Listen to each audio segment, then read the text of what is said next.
So what issues were discussed in your session? So the topic of our session was moral theology, but specifically the question of emotions, passions, and virtue in the Orthodox Christian tradition. One of the purposes of which was to deal with these questions in context with modernity. So while we indeed dug into the treasury of Orthodox texts and sought to provide an exegetical approach, nevertheless, the topic, if you will, and the focus of the session was upon these questions insofar as they relate to the context of modern humanity.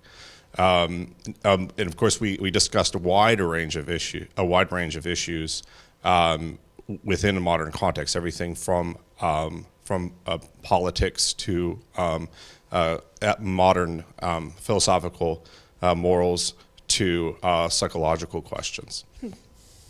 Yeah, and how are those discussions important for your field or for the church or the world more broadly? These issues are relevant for a number of reasons, but most specifically, I think these issues are relevant because there's a kind of dichotomy, if you will, for modern humanity. When it comes to the question of emotion, for example, there is a modern idiom, let's say, that in which emotions are expressed, and in the tradition, oftentimes it means something entirely. That term means something entirely different. So I think one of the purposes of the session was to sort of bridge the gap between the modern idiom and the ancient idiom.